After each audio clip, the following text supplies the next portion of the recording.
Cheers of delight and sighs of relief all round for Alpecin de Koning at the 5th time of asking. Jasper Philipsen gets his first stage win at this Tour de France, and it's hard to imagine, Robbie, whether they will be more excited by that or just darn relieved.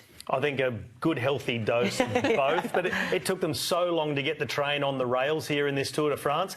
And arguably, they're going to enjoy this win more than had they just come out on day one, done a clockwork lead out and just won and just rolled on from what they did last year. But it was brilliant to watch from the whole team, the way they executed that.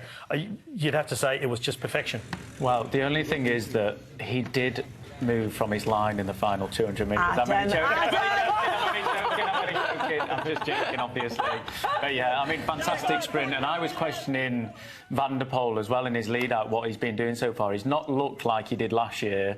But you can safely say both of them today, Van der Poel and Philipsen, both looked like they were in last year's race because the way they dominated that was just, like Robbie said, he walked in after and he just said, textbook, down to a T. You can't fault them for any of the work they did leading into that. It was just perfect. It was absolutely perfect, is the word, Danny. And as Adam is jokingly referring to, he held his line all the way. There is no question as to the validity of that stage win, which is exactly what they needed as well, isn't it? Yeah, it is what they needed, and he held his line perfectly. It was a perfect execution of tactics in the final from the team, and now they've got the momentum finally. And they came into this tour being the favourites in terms of the sprint finishes, didn't they? So it's going to be a huge weight off their backs, ready for the next few sprint stages left to come after tomorrow. A weight off their backs and hair off their faces as well, because Alpecin de Koning have had a bet within themselves. They're not allowed to shave until they get the first stage win. Finally, they'll get the razors out tonight. Not that you would know from the faces of any of their riders. To be brutally honest, you couldn't even notice they hadn't shaved. But it was interesting to see Christoph Rudhoff, the team manager there, just